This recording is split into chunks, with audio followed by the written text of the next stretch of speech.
Hi everyone, I'm Rodrigo Durão, and this is what's happening in Brazil. We start by updating you on the latest news from the country.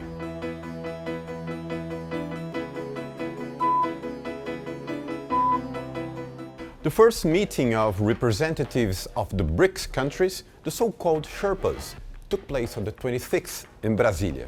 After 2 days of discussions, Ambassador Maurício Lírio said that there was convergence on bringing a joint declaration on climate change to the Leaders' Summit, scheduled for July in Rio de Janeiro. Brazil took over the rotating presidency of the bloc at the beginning of the year.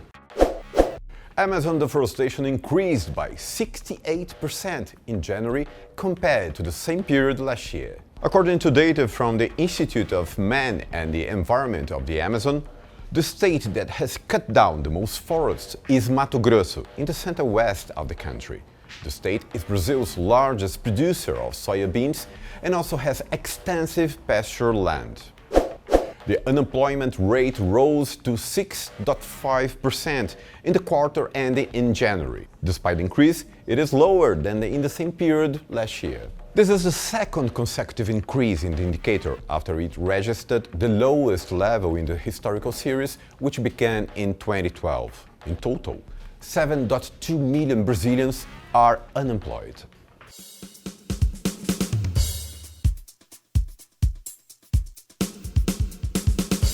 In today's Story of the Week, we discuss the federal government's gesture towards political groups supporting oil exploitation near the mouth of the Amazon River.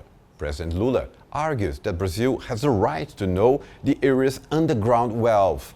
Brasil de Fato interviewed residents and experts on the issue.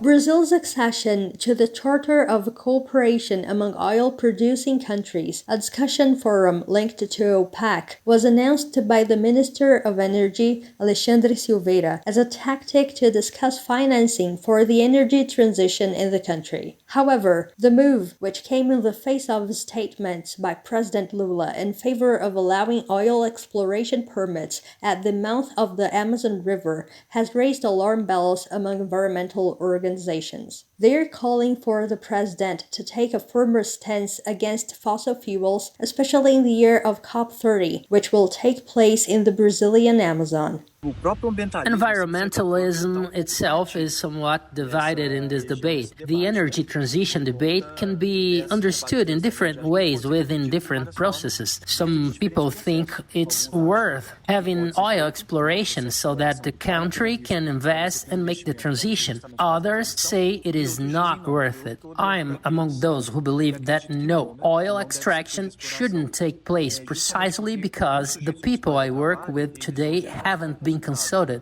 One of the communities monitored by Professor Moura is Vila Espírito Santo, in the municipality of Santo Antônio do Tauá, in the coastal region of Pará State. It is home to a group of artisanal fisher people. The workers in the area are afraid the increase in boat traffic and possible accidents will cause the fish to flee and damage the community's traditional way of life. The traffic of ships will consequently affect artisanal fishing because the fish will be driven away. Not to mention the risk of fishing too, because fisher people don't usually have signs on their boats, even though there are few of them and they are small. Suddenly, on a trip like this, a ship can arrive and run over a boat, as has already happened.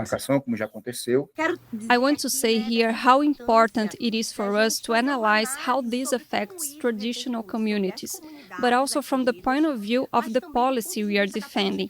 Because COP30 will take place this year, one of the challenges is to ensure that we really have an energy transition. So oil exploration goes against the need for an energy transition. And that's why we have to make it clear that the energy transition won't happen through more oil exploration. There's already a technical note from IBAMA which criticizes this. The document shows that it's not safe from an environmental point of view, and there's already criticism from the communities about the lack of prior consultation. When Vivi Hayes was a federal deputy, she proposed and chaired the public hearing on the issue. Currently, no member of parliament representing the states of Pará and Amapá, either from the government's base or from the opposition, is firmly against this project. On the other hand, the government leader in Congress, Senator Randolfo Rodrigues from Amapá, is openly in favor. Agora a gente tem uma empresa. Now we have a company we have to be proud of, which has been exploring oil in deep waters for so long and hasn't had any major leaks. So we are in a complex position because the debate is complex. There is no point in saying yes or no. Another point I'd like to raise is the issue of Brazil's energy sovereignty. We are in the research phase. I think the country has the right to know its reservoir in the area and then open a debate on whether to explore it. We are very concerned that the National Petroleum Agency opened an auction of 47 exploration areas around the mouth of the Amazon River on June 17th. This is absurd. If we are discussing potential exploration by Petrobras, can you imagine opening up this region to foreign companies?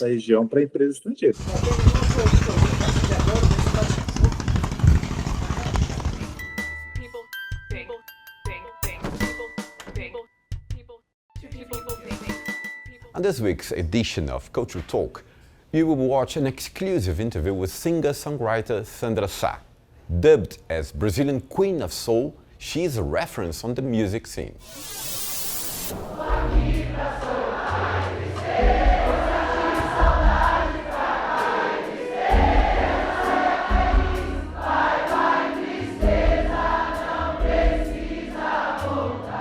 The great secret of life is to have no secrets. Not having secrets is living life with a life that presents itself. Pode chegar que a roda tá feita, o baile tá legal, sensacional. Falar em mulheres compositoras, pô. Speaking of female songwriters, well, one of the greatest, Dona Ivone Lara, you know, Leci Brandão, Pitty, to go from samba to rock and roll. All the women are there. Black women are the women of Brazil. Leci Brandão was the first person to record a song of mine. It was in 1977, if I'm not mistaken. I wasn't even around yet. Sei lá por aí, se eu não me engano. Eu não estava nem na vida ainda. 3, 2, 1. Não precisa sorrir. Por que não? O editor pediu. Pediu o quê?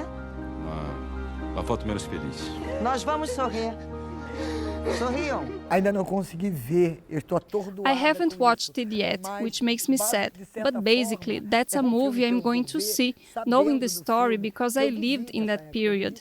I remember when Rubens Paiva disappeared. I remember it all. But I really want to watch this movie. I was very happy with it because I think we are living in a very troubled moment. Even Torres' nomination, everything that happened is really important.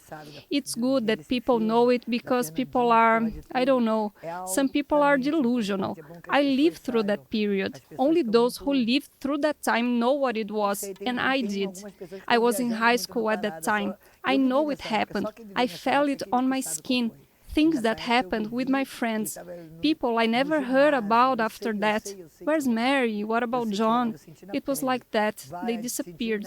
So you know, we know what it is, and it's good that everyone knows it too. See what it really is. E fulano sumiu. Então, sabe, a gente sabe qual é. E é bom que todo mundo saiba e veja qual é de verdade. Eu falo, gente, nós estamos no Brasil! Nós estamos no Brasil! The coolest people, the coolest art in the world is here in Brazil. You can't just stick to what's on the internet, what's on the radio, what's on the TV. A lot of people think that because it's not on television, it doesn't exist. But now walk down the streets and you're going to see what's going on in the collectives, in bars, on the streets. You're going to live out there. Our music is very cool and doing very well, thank you. All that's needed is for the people who put it together, who work on it, to show it. The thing is, I find this guy very annoying. To this day, I don't really understand him. But there's this idea of the market, that everything is a market. I don't know what the market is. Everything is the market. So we have to exchange ideas with this market guy and say to him, it's not like that.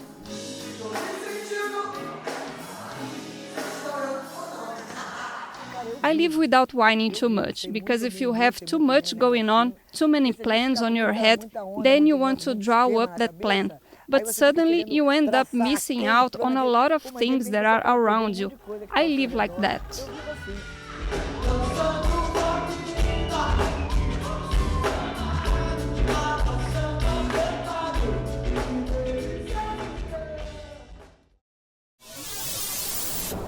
That's all for today. If you'd like to stay up to date with the latest news from the country, visit our social media accounts to contact us. See you next week.